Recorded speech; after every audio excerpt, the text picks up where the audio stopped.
Hadirin wal hadirat hafizakumullah. Jadi judul yang diberikan atau yang diamanahkan kepada saya adalah akidah di akhir zaman.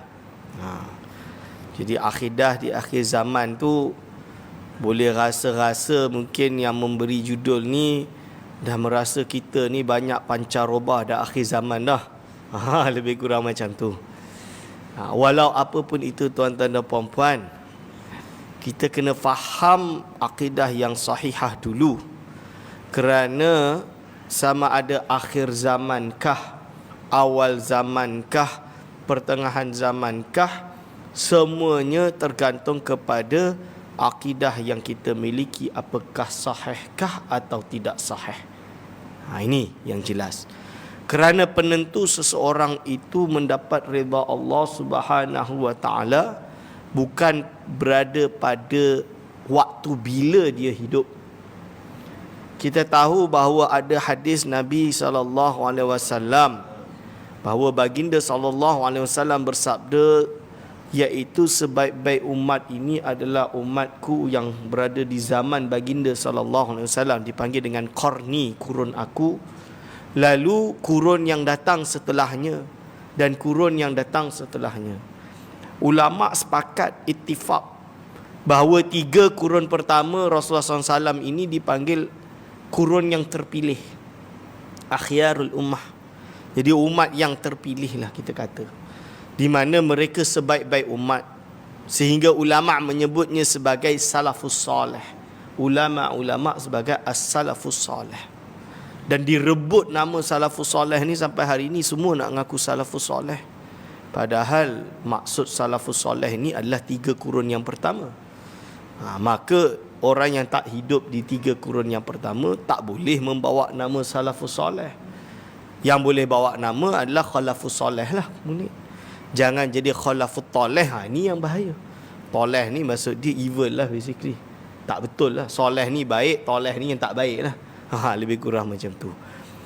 Maka walaupun ada hadis baginda SAW menerangkan tentang salafus soleh sebagai umat yang dipilih, dia tidak menolak kemungkinan wujudnya golongan yang hidup di 3 kurun yang pertama tapi membawa bid'ah yang sesat, bahkan boleh menyebabkan seorang itu terkeluar daripada Islam.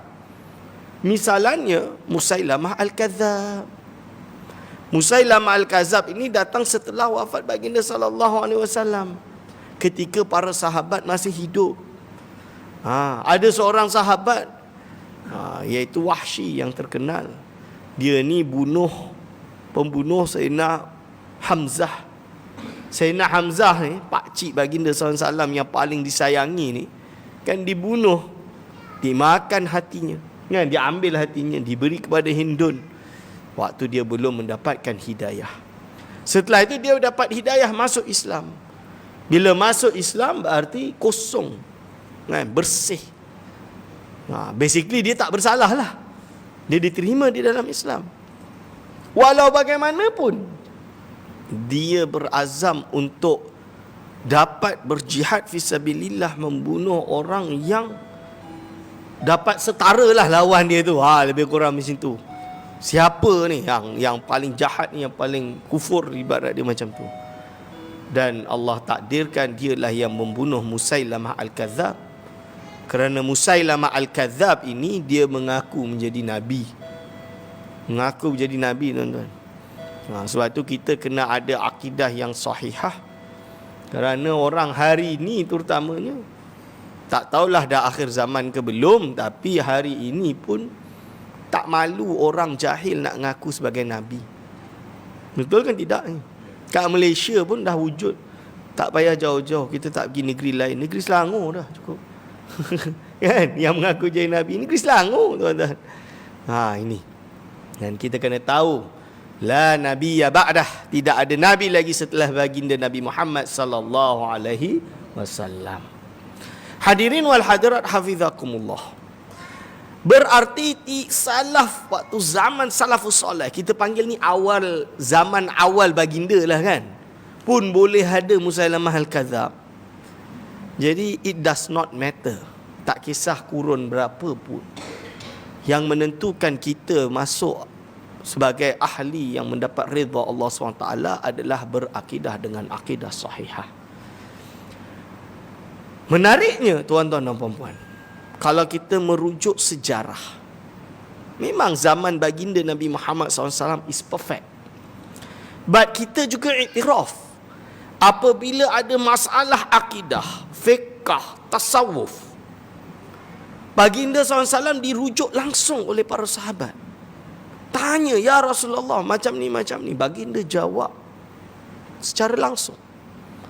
Setelah kewafatan baginda Nabi Muhammad SAW, maka zaman para sahabat dalam bab amal ibadat, tak semua sahabat ni boleh terus ambil dia Nabi dah, kan?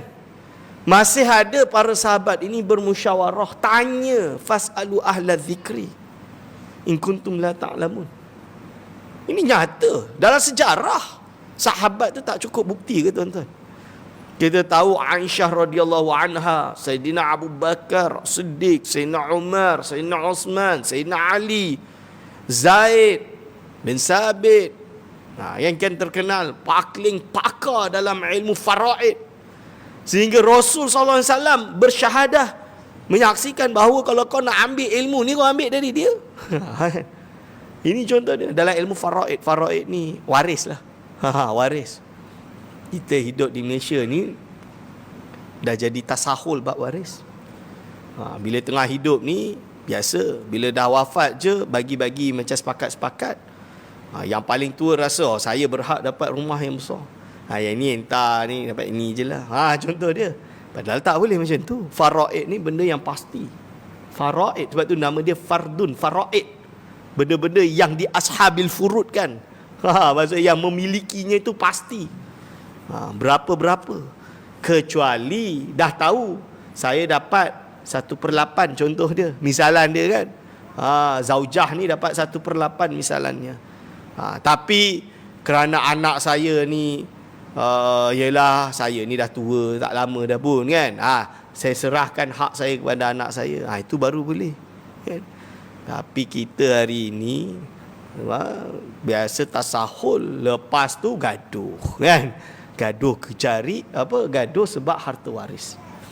Jadi di zaman para sahabat ini, zaman para sahabat radhiyallahu anhum yang tidak termasuk ahli fatwa, maka dia akan bertanya kepada sahabat yang lain. Mungkin ada sahabat jarang duduk dengan baginda SAW, dia akan bertanya dengan sahabat yang tahu tentang hukum hakam. Dan perbezaan pendapat di kalangan sahabat itu pasti terjadi. Kita tahu Omar kata, aku dapat baginda dari baginda seperti ini. Lalu yang sahabat lain kata, tak, aku dapat dari baginda seperti ini. Lahirlah khilaf, perbezaan pendapat. Itu dalam bab fiqh, tuan-tuan. Dalam bab fiqh. Sehingga lahirlah fiqh ni. Zaman tu ada yang kata 40 lah mufti para sahabat ni. Ada yang kata tak, 20 je. Lebih kurang macam tu lah. Aisyah dan lain-lain. Ini para mufti-mufti di kalangan sahabat. Lebih kurang itu mazhab lah tu. Lebih kurang itu mazhab lah tu, tuan-tuan. Jadi mazhab Aisyah, mazhab Umar, mazhab Ali, lebih kurang macam tu secara fiqh. Bila datang setelah para sahabat tabi'in, berkecil lagi lah mazhab tu, spesifik lagi. Saya dapat dari para sahabat dari ini seperti ini, seperti ini, seperti ini. Saya menilai ini dalil dengan ini dengan satu yang ini bercanggah, kan? Ayat ini macam ni, ayat ni macam ni. Ini lebih umum, ni lebih khusus. Dia pun berijtihad, mengeluarkan hukum. Datang Imam Malik, keluar hukum berbeza. Imam Malik kata, aku ni lahir duduk dari dekat Madinah ni, Darul Hijrah kita panggil. Takkanlah orang Madinah ni tak tahu apa yang Rasul buat kot. Kan? Akhirnya lahirlah mazhab dipanggil ambil qaul ahlil Madinah. Datang Imam Syafi'i, yang cerdik ni. Imam Syafi'i ni memang pandai, cerdik, orang Quraisy, keturunan Rasulullah SAW, termasuk daripada Al-Qarshi. Maka dalam kitab Hasyiah Bajuri, Imam Syafi'i tak boleh terima zakat. kan Said atau dipanggil dengan Al-Qarshi tidak boleh menerima zakat. Tu riwayat dia. Dengan darah yang ada oleh Imam Syafi'i ini, kecerdasan yang ada oleh Imam Syafi'i ini, dia sampai kat Madinah mengaji dengan Imam Malik. Lalu dia nilai, memanglah duduk kat Madinah ni dekat dengan Nabi SAW. Tapi baginda SAW dah 100 tahun lebih dah wafat. Boleh tak Ahlul Madinah ni tersalah ijtihad? Boleh tak? Ini dia kata. Boleh. Jadi kalau boleh, tak bolehlah kita kata Ahlul Madinah ni sumber hukum. Maka Imam Syafi'i menolak Ahlul Madinah. Amalul Ahli Madinah ditolak. Imam Syafi'i tak pakai. Lalu kita yang datang 1400 tahun lepas tu, takkan kita nak kata Imam Malik salah. Takkan nak kata Imam Syafi'i tak tahu. Takkanlah nak kata macam tu. Tapi hari ini dah lahir orang macam ni. Duk mengajar umat untuk mempertikai ulama, duk mengajar umat untuk tidak ikut ulama. Kononnya ulama tak maksum. Kita tolak je ulama ni.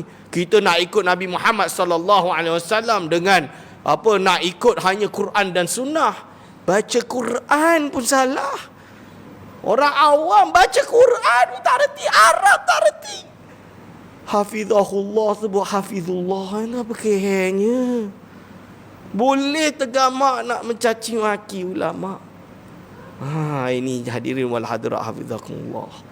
Kalau itu bab fiqh, bab akidah macam mana? Lebih teruk lagi tuan-tuan dan puan-puan. Bukan kita nak kata, saya tak nak ikut Rasul, saya nak ikut ulama. Bukan, kita ikut ulama, ikut Rasul. Kalau ikut sejarah lah, baginda SAW bersabda, Al-Quran yang diturunkan jelas, bab akidah jelas, bab hadis jelas. Tapi yang namanya hadis ni, kejadian dia macam filem ke yang kita tengok Shakespeare ke? Mana ada, kita tak boleh nampak macam tu. Betul tak tuan-tuan dan puan-puan? Ni bukannya ada kamera zaman tu rakam, tak. Yang kita dapat ini adalah transmission. What is transmission? Baginda SAW terjadi sebuah kejadian. Para sahabat meriwayatkannya. Sahabat diriwayatkan lagi oleh para tabi'in. Tabi'in meriwayatkan lagi kepada tabi'in. Sebab itulah transmission hadis. Ada yang dipanggil dengan hadis yang itu bil makna, ada yang bil lafzi. Apakah itu maksud dia? Bil lafzi berarti diriwayatkan secara lafaz verbatim. Macam tu lah. Lebih kurang macam tu. Hadis tu itu nas.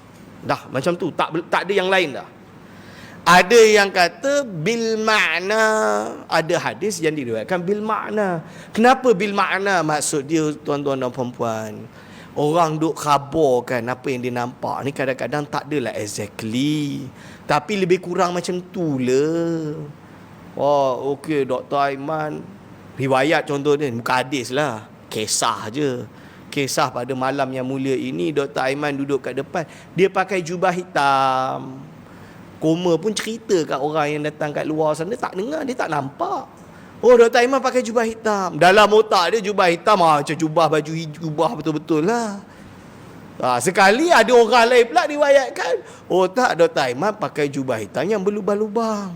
Contoh dia, tak adalah hitam, nampak putih juga kan. Diriwayatkan bil makna, kadang-kadang tak direct. Contoh lain ada macam Rasulullah SAW. Di zaman baginda ada satu hadis yang disalahfahami kadang-kadang. Dipanggil dengan hadis jariyah. Hadis jariyah tu perempuan tu dia hamba sahaya tuan-tuan. Dia ini menurut satu riwayat dia ini bisu. Bisu tak boleh cakap. Bisu. Kharsa. Dia bisu. So bila dia bisu ni tuan-tuan, nak cerita hadis tu macam mana nak cerita tu? Jadi ada satu riwayat yang mengatakan kerana dia bisu, maka apabila baginda SAW ditanya status perempuan ni macam mana, hamba ni dimerdekakan macam mana? Kerana ada ketentuan, iaitu raqabatin mu'minatin atau raqabah yang ghairu mu'minah. Ini perbahasan dia, hamba yang beriman atau hamba yang tak beriman. So nak tahu status perempuan jariah ni, hamba perempuan ni, dia ini beriman atau tak beriman, maka satu-satunya cara adalah kena tanya dia. Menurut riwayat hadis dia, kalau tulisan yang termaktub dalam hadis, Aina Allah, di manakah Allah? Dia jawab, Allah fis sama, Allah atas langit. Secara terjemahan dia macam tu. Ulama kata, tunggu dulu, hadis tu bil makna.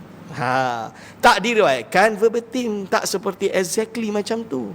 Bila dia tanya Aina Allah, Allah fis sama, maksud dia perempuan tersebut dia dalam keadaan iaitu bisu. Bila dia bisu, asyarat ila sama. Tapi transmission itu menyebut Allah fis sama, kerana basically dia menunjukkan kepada atas langit. Maksud dia apa?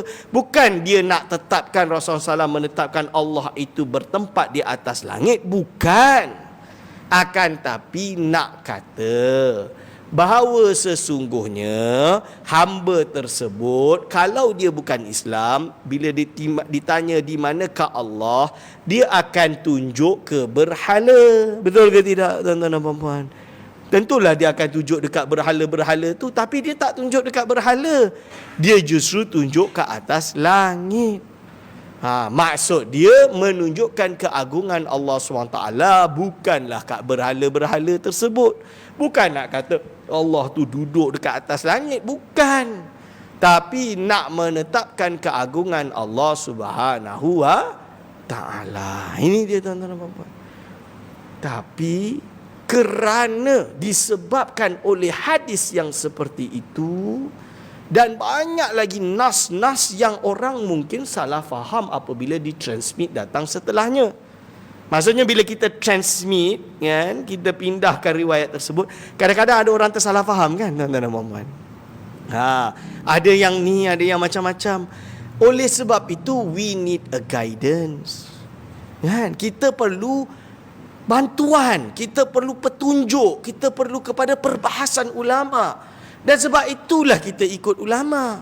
Kalau dalam fiqh mazhab ni ada 4 mazhab, Abu Hanifah, Maliki, Syafi'i, Hambali. Itu pun ada orang hari ini duk tunjuk pandai, tak nak ikut, saya nak ikut Quran dan Sunnah aja, keluar dia mazhab, tak bermazhab, tuan-tuan. Cakap je, kami mazhab Hambali, tapi tak bermazhab. Mazhab Hambali pun dia tak pakai. Imam Ahmad ni kaul pun dia tak pakai. Kadang-kadang Pusu boleh tergamak hari ni bila kita sebut, ini geng al-madhabi, dia orang tak nak terima, marah kita bermazhab Rasulullah SAW. Imam Syafi'i tak mazhab Rasul ke, tuan-tuan dan puan-puan? Imam Malik tak mazhab Rasul ke? Kalau itu bab fiqh. Akidah pula, kami ikut akidah Rasulullah SAW. Al-Imam Abul Hasan Al-Ash'ari, pendiri, bukan dia sebagai yang menyebabkan atau melahirkan mazhab akidah yang baru, bukan.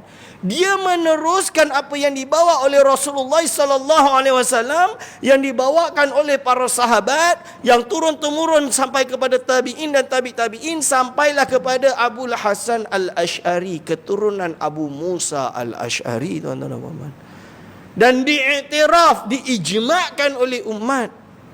Diijma'kan oleh umat bahawa Abul Hasan Al-Ash'ari ini adalah ahli sunnah wal jamaah. Ini dia, tuan-tuan. Abu Mansur Al-Maturidi ahli sunnah wal jamaah. Imam Abu Ja'far At-Tahawi ahli sunnah wal jamaah. Tiba-tiba hari ini, ini geng-geng Asy'ariyah. Asy'ariyah tu ulama-ulama, bukan orang saja, tapi ulama-ulama yang mengikuti mazhab Imam Abul Hasan Al-Ash'ari dipanggil dengan Asy'ariyah. Mereka ni siapa, tuan-tuan? Al-Imam Abul Hasan Ash'ari ada murid nama dia Hasan Al-Bahili. Abul Hasan Al-Bahili. Abu Hasan Al-Bahili ada murid namanya Ibnu Furak, Abu Bakar Al-Bakilani, Abu Ishaq Al-Isfaraini. Abu Ishaq Al-Isfaraini dia ada anak juga bernama Al-Isfaraini. Dia ini guru kepada Imamul Haramain Abul Ma'ali Al-Juwaini. Imamul Haramain, tuan-tuan, yang menulis kitab Waraqat Usul Fiqh. Hari ini memanglah orang dah tak pandai usul fiqh. Ditendangnya kata usul fiqh ni tak ada zaman Rasul. Lahir macam tu, tuan-tuan. Memperlekeh. Itu geng-geng masuk fiqh, usul fiqh macam tu lah. Kita ni hadis ni boleh pula macam tu. Usul fiqh tu Imam Syafi'i tulis Arisalah, tuan-tuan. Imam Syafi'i ni Nasirus Sunnah. Diteruskan tatawur perkembangan ilmu usul fiqh sampai hari ini. Ulama bertengkus lumus menghidupkan, memastikan umat ini ada ilmu usul fiqh. Itu Abu Ma'ali Imamul Haramain Al-Juwaini. Dia karang kitab akidah bernama Asy-Syamil fi Usuluddin, Al-Irsyad, Lum'atul Adillah, Ar-Risalah Nizamiyah. Tak cukup alim, tuan-tuan. Dia ada anak murid bernama Hujjatul Islam Muhammad bin Muhammad Al-Ghazali. Yang kita duk orang, bukan kita lah, alhamdulillah kita tak perlekeh, tapi orang hari ni perlekeh Imam Ghazali. Ni hadis palsu. Imam Ghazali, tuan-tuan. Imam Ghazali ni ulama mazhab Syafi'i yang semua mazhab lain pakai. Itu Imam Al-Ghazali. Al-Iqtisad fi i'tiqadnya dipakai. Iljamul Awamnya mazhab Maliki nukil. Faisalut Tafriqah mazhab Maliki nukil. Ihya Ulumuddin semua ulama pakai ngaji. Imam Nawawi pun merujuk kepada beberapa petikan daripada Ihya Ulumuddin. Inilah dengan pro and cons, of course. Namanya manusia, ada pro and cons. So Al-Imam Al-Ghazali, dan juga termasuk yang mengambil daripada Abu Ma'ali Al-Juwaini adalah Al-Imam Al-Ansari, nama dia, yang mengarang kitab Al-Ghunniyah dalam ilmu kalam. Dia ni ada murid, turun kepada murid, yang mana muridnya juga adalah termasuk salah seorang yang bernama, Allahumma salli ala Sayyidina Muhammad, Al-Khatib Diyauddin Ar-Razi, ayah kepada Fakhruddin Ar-Razi. Lalu lahirlah Fakhruddin Ar-Razi, anak dia lah Ibnul Khatib Ar-Razi. Fakhruddin Ar-Razi ni karang kitab ni, tafsir kabir 15 jilid. Boleh orang perlekeh, tak boleh ambil dalam tafsir Razi, tak boleh. Ada yang boleh, ada yang tak boleh. Kami yang ni tak boleh, tak boleh pakai ni. Kau nak cari kaun ulama, semua boleh dapat kaun ulama. Bukan macam tu, tuan-tuan dan puan-puan. Metodologi tu tengoklah hujah dia. Dan diterima oleh ulama yang datang setelah dia, bukan bersendirian. Ini tak memperlekeh ulama lah hari ni. Ar-Razi dia perlekeh. Yelah, kita tak heran lah, kerana tok nenek mereka Imam Ibn Taymiyah ni, Imam Fakhruddin Ar-Razi tu, dia hentam habis lah. Ini kita kata ni cerita betul. Dia karang kitab Dar'ut Ta'arud Bainal Aqli wan Naqli. Ibn Taymiyah karang kitab nak rad Imam Fakhruddin Ar-Razi. Sebab Fakhruddin Ar-Razi dia karang kitab apa? Daf'u Allahumma salli ala Sayyidina Muhammad. Kitab dia menolak tentang Mujassimah. Satu kitab. Ar-Raddu 'alal Mujassimah. Satu kitab tu. Ni kitab tebal ni je, tipis. Jadi Ibn Taymiyah nak lawan balik, tak terima menolak Mujassimah. Mujassimah tak tolak. So nak jadi Mujassimah. Ini Fakhruddin Ar-Razi, alim kabir. Ada Imam Fakhruddin Ar-Razi tak tahu hukum hakam ke, tuan-tuan? Imam Fakhruddin Ar-Razi ni tak tahu ke usul fiqh, padahal dia yang mengarang kitab Al-Mahsul fi Usulil Fiqh. Sebab itu kita kata nas-nas Al-Quran dan Sunnah.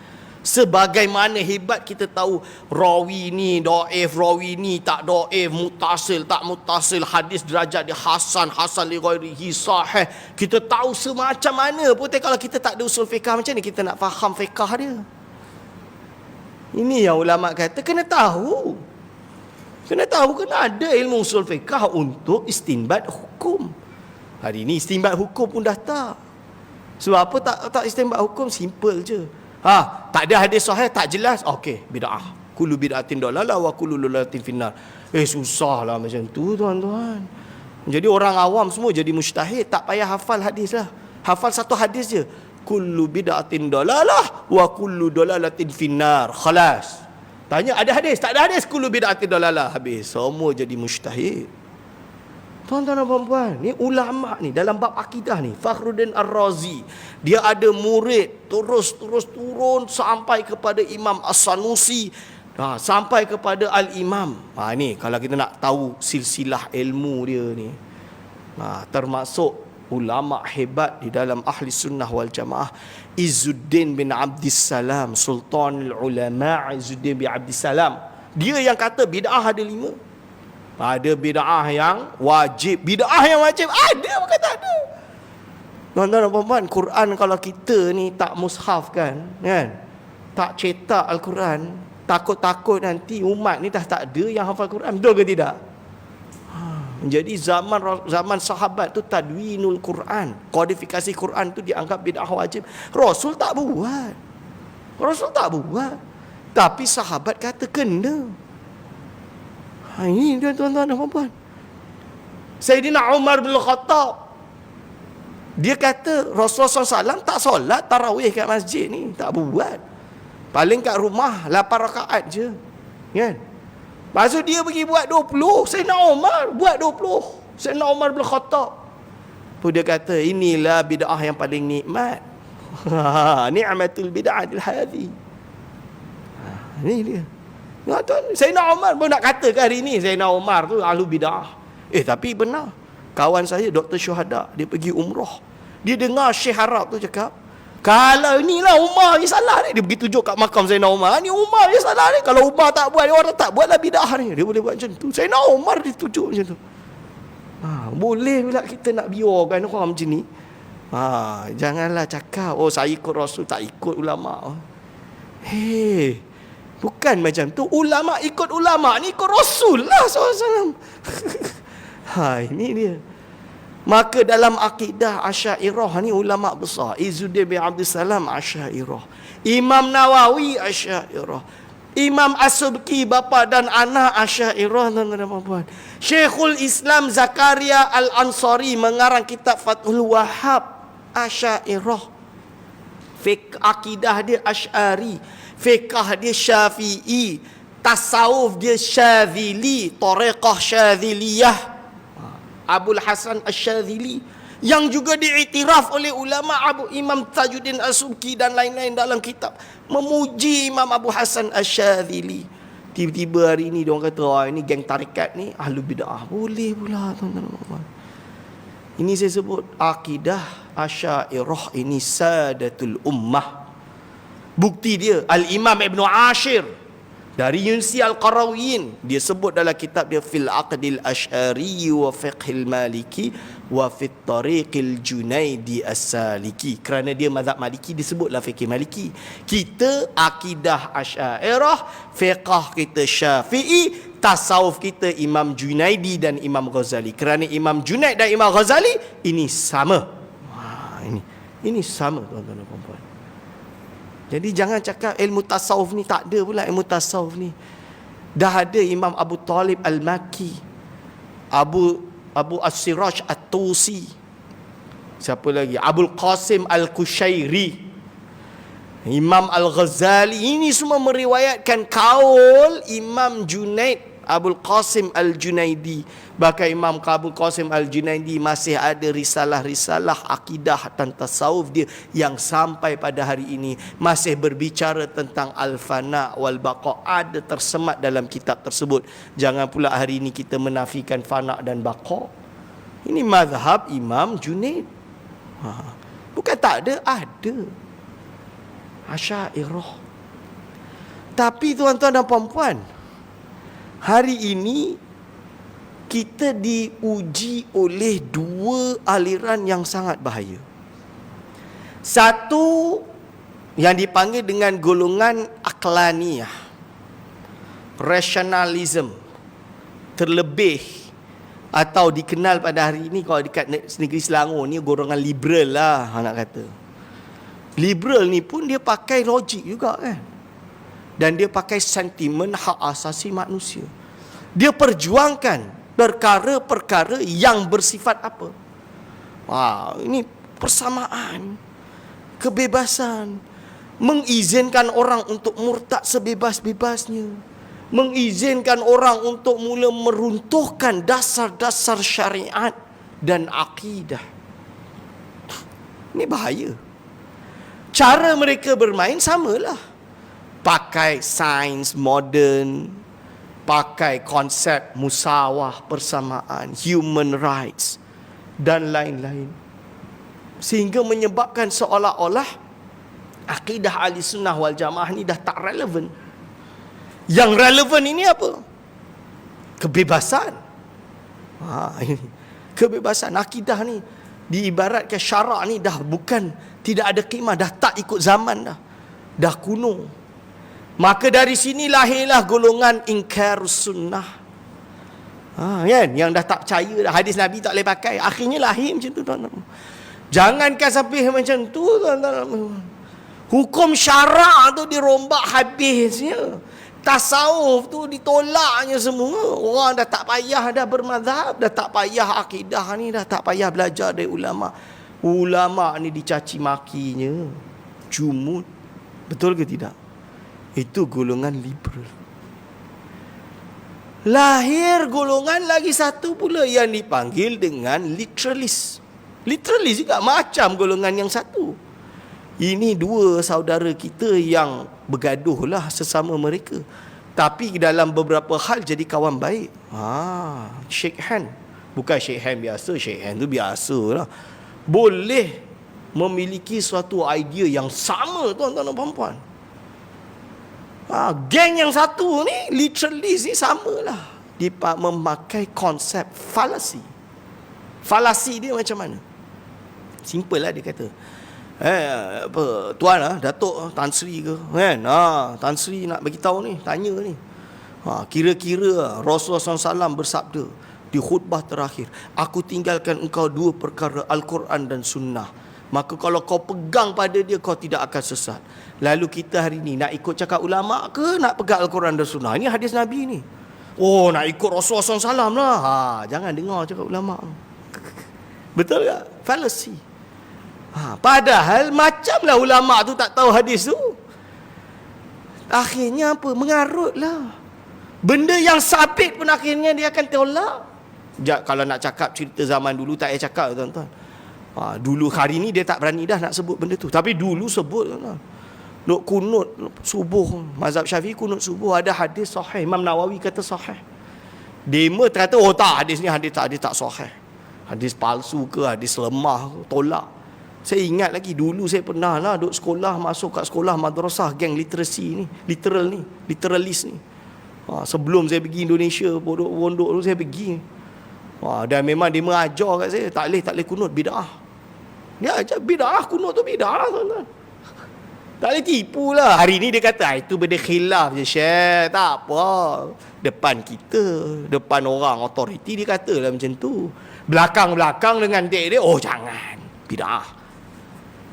Betul ke tidak? Hari ini bila kita baca Yasin, bolehlah, janganlah keras sangat. Ni benda khilaf je, Syekh. Dia kata macam tu. Belakang-belakang, oh jadi tokang apa, tekong tahlil Yasin ni bid'ah ni. Ni macam mana, tuan-tuan? Boleh dia kata macam tu. Walhal di dalam ilmu akidah Asy'ariyah, sifat 20 ni dirumuskan kemudian. Ni sifat 20 dirumuskan kemudian.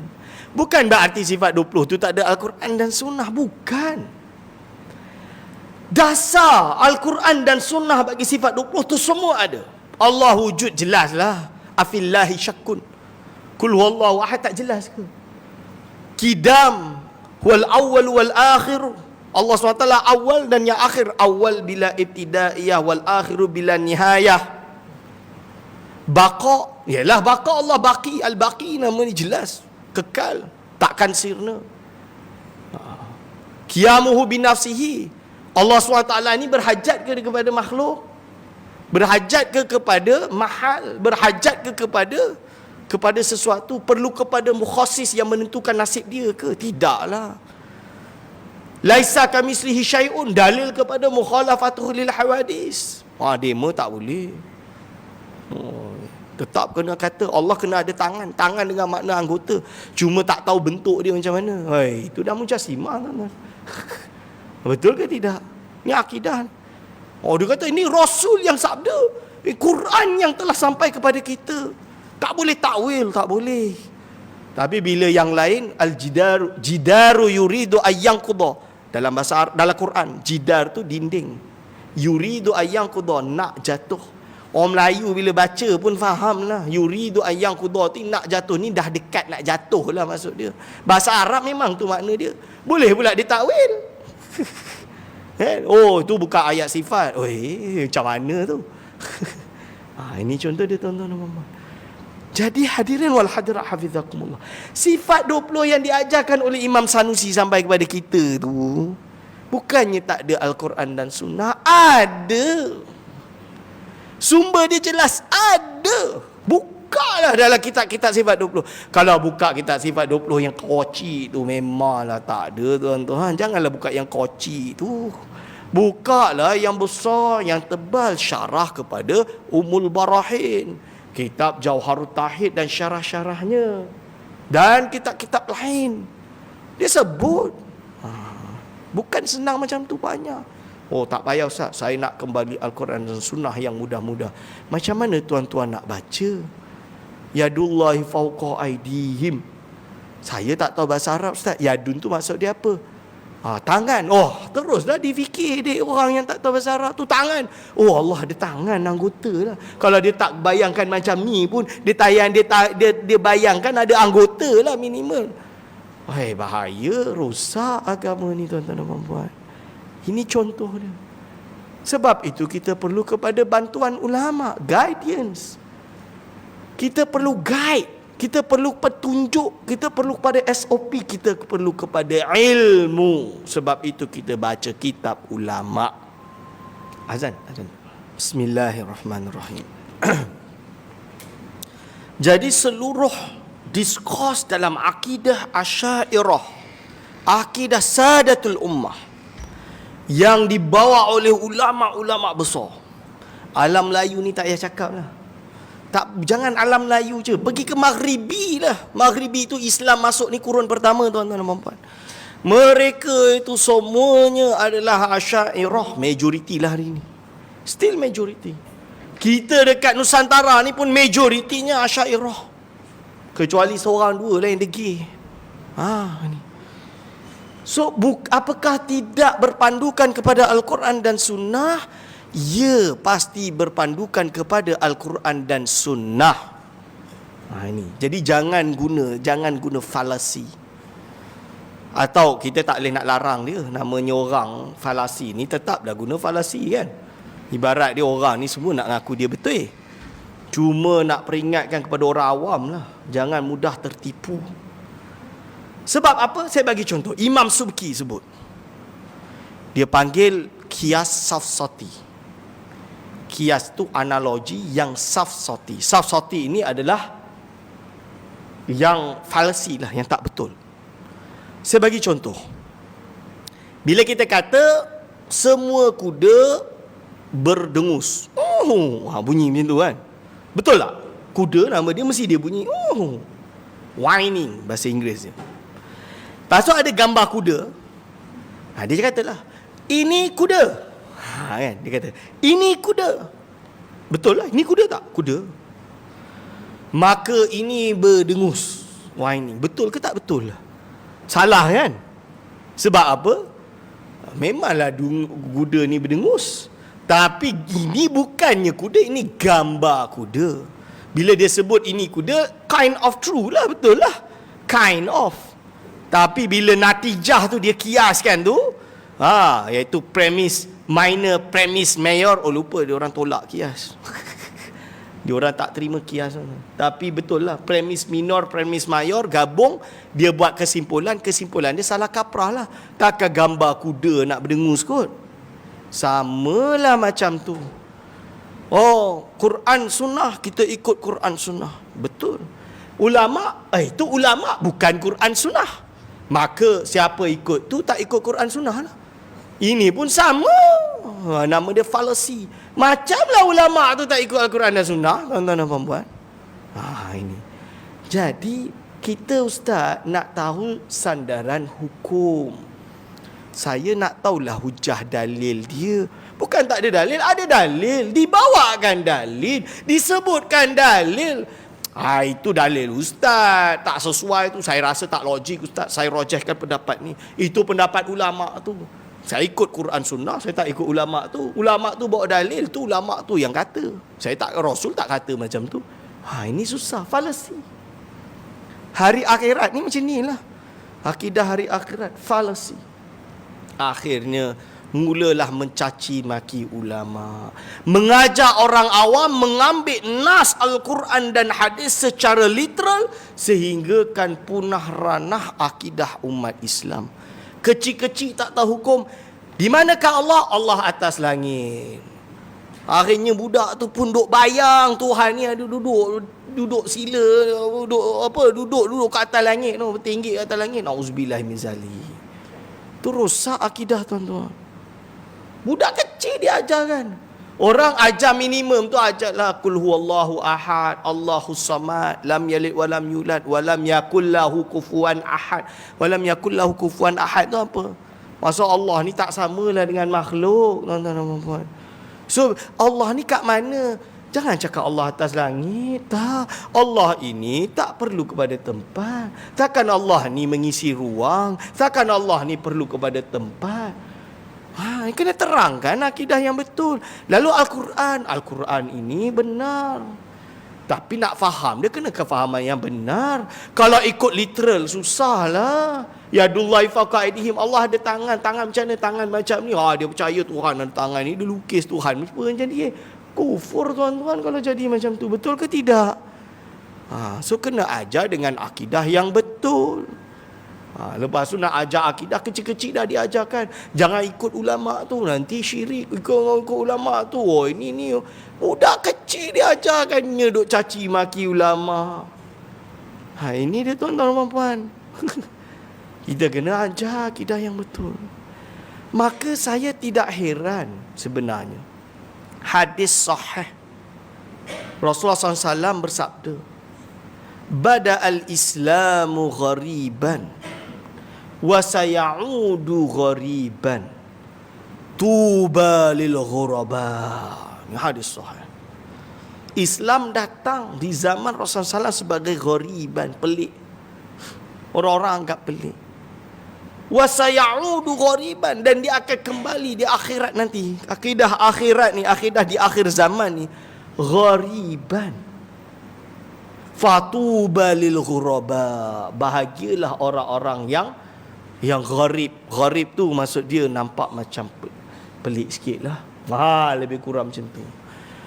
Demo pula ni kita kata pegang kepada majoriti ulama, majoriti umat.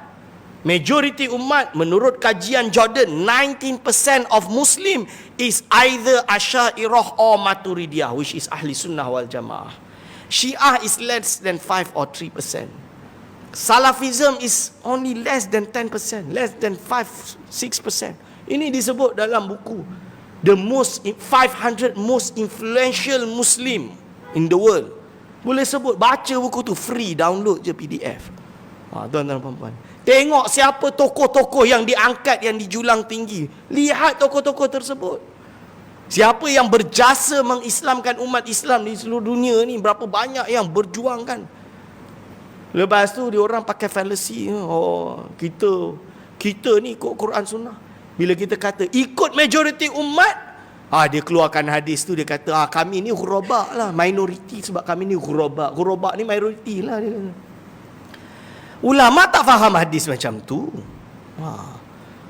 Jadi kalau waktu saya di Maghribi tu, di Qarawin tu, salah seorang syekh saya tu, dia syarahkan, ghuraba bukan dengan makna macam tu tuan-tuan dan puan-puan. Ghuraba tu contoh dia lah. Kita ada syariat fiqh kita yang kita amalkan kan. Hari ini orang anggap pelik lah. Syariat kita anggap pelik. Ada beberapa hukum hakam yang jelas di dalam kitab-kitab fiqh. Jelas dalam kitab fiqh. Contoh dia lah paling mudah lah. Khitan laki dan perempuan mazhab Syafi'i wajib. Mazhab Maliki sunnat. Mazhab Abu Hanifah adalah mukramah. Makrumah ni dia satu penghormatan. Ni jelas. Hukum dia jelas. Tapi of course kalau ada yang tak sesuai untuk khitan bagi perempuan, tak sunnah lah untuk khitan. Tak wajib lah nak khitan. Imrarkan sahaja. Imrar tu macam orang dah botak, pergi tahallul kan, pergi tahallul haji umrah. Kita buat apa? Kita pun imraruha, kita imrarkan saja, kita lalukan saja kan. Itu jelas kan kita. Tiba-tiba hari ini dia anggap sebuah jenayah. Jenayah huraba. Itu ini yang dimaksud dengan hadis tersebut. Kan? Kita solat ni dalam mazhab Syafi'i lah. Dalam fiqh ni adalah istilah. Kalau ulama ni tak pakai kopiah ni, dianggap ialah macam fasik lah sikit. Zaman dulu ni macam fasik lah, lebih kurang macam tu. Kita dah kata halah berubah ni dah berubah lah, keadaan ni dah berubah lah, tak adalah nak kata fasik. Tapi minimum kalau ustaz tu pakai kopiah lah kalau solat tu, at least lah. Cuma saya kalau kat kampus saya khabar betul-betul, saya segan nak pakai. Saya pakai kopiah nanti orang kata macam syekh pula. Padahal kita pensyarah-pensyarah semua sama rata, betul tak? Kecuali profesor, Prof Mazdia, saya doktor paling rendah dah ni. So saya sengaja tak pakai itu sebab tak naklah orang nanti duk kata Dr. Aiman macam syekh. Sebab saya pernah dulu pakai, habis kuliah subuh pergi ke universiti, pakai jalabah macam ni, pakai ni dengan kasut balroknya. Dia kata ada satu profesor tu, dia kata our syekh dia panggil saya syekh dia. Saya kata tak boleh. Saya tukar tu cerita dia. Bukan apa nak ikut keadaan. Tapi kan, kita pakai kopiah ni solat tu minimum ni biarlah beradab, betul lah. Hari ni boleh orang kata ni pakai kopiah, pakai apa, jadi apa, kuno zaman dulu lah kan. Pakai jubah dah tak ni lah, tak payah lah. Nak tunjuk alim pakai jubah, nak tunjuk apa pakai serban. Ini pakai serban je dah boleh cari umat, suruh orang cium tangan dia. Siapa kata macam tu, tuan-tuan dan puan-puan? Kita ikut ulama bukan sebab dia pakai jubah, bukan sebab pakai serban, tak. Kita ikut ulama bila kita dengar kalam dia tu full of wisdom. Orang bukan Islam dengar cakap ulama tegur masuk Islam. Ada tak? Ada, bukan seorang, banyak saya jumpa. Tuba lil ghuraba. Tak apa. Syekh-syekh tu biasa pakai jubah, pergi UK, pergi mana pakai jubah, dakwah. Ghuraba. Pelik. Tapi berbondong-bondong orang masuk Islam. Dan saya lihat dengan mata kepala saya sendiri, tuan-tuan dan puan-puan. Bukan satu, bukan dua, bukan buat forum besar ribu yang datang 2-3 orang masuk Islam, Dato'. Bukan. Setiap kali waktu solat, beratus orang nak syahadah, 15, 20 waktu solat, satu waktu solat. Ni dia, tuan-tuan. Wisdom yang keluar dari lidah dia, dari lisan ulama ni, menyentuh hati manusia. Bukan jubah, bukan serban. Ada juga yang pakai jubah serban tapi tak ada yang masuk Islam juga. Ada, bukan tak ada. Pakai syaimah, pergi Saudi, pergi UK, London pakai syaimah. Tapi memang tak ada orang masuk Islam pun. Sebab apa? Sebab lidah dia tak ada wisdom. Orang bukan Islam dengar ni macam, ni menyampah tengok ni. Betul. Bila paling-paling keluar, duk kafirkan orang je kerja. Bida'ahkan orang. Ini fakta. Saya hidup di zaman tersebut, saya tahu. Berbondong-bondong orang masuk Islam bukan sebab jubah, bukan serban, sebab lisan. Ini. Jadi tuan-tuan dan puan-puan, ghuraba, tuba lil ghuraba, bukan menunjukkan orang minoriti itu yang ghuraba, bukan. Suatu benda yang pelik, keadaan yang pelik itu menyebabkan orang, bukan sebab itu, sebab walaupun dia datang dengan yang pelik, tapi kerana dia datang dengan hujah Al-Quran dan sunnah, aqwalul ulama, ini yang menyebabkan orang terima. Kalau rujuk fatwa Jabatan Mufti Kerajaan Mesir, Republik Mesir, dari dulu dia buat cara dia macam mana? Pertama, isu, tasawur masalah. Dia bagi pendapat, dia keluarkan Al-Quran, dia keluarkan sunnah, dia keluarkan akwal ulama dari 4 mazhab. Cuba kita lihat. Lalu dia bagi kesimpulan hukum. Ini yang terjadi. Buka isu-isu yang dibahas pada hari ini. Sama ada akidah, fiqah dan tasawuf. Jadi Mesir ni, Darul Ifta' Misriah ni bagi saya termasuk kajian mereka yang paling solid. Walaupun mungkin ada beberapa keadaan di Mesir yang tidak sesuai dengan kita. Contoh dia isu khitan perempuan lah. Sebab kalau kat sana, kalau sekali khitan, habis dah perempuan. Mazhab Syafi'i mana boleh macam tu, kan? Sebab itu bila mereka keluarkan haram kerana nak melawan pharaonic circumcision tu. Itu sebab dia. Faham? So kita kata, kita i'tizar, kita faham keadaan dia berbeza. Tapi apabila isu-isu lain, akidah, fiqah, tasawuf yang dibahas misalnya, tasawuf masalahnya, orang anggap pelik. Tak pelik, dibahas oleh ulama. Dah wujud perbahasan dia sejak generasi awal.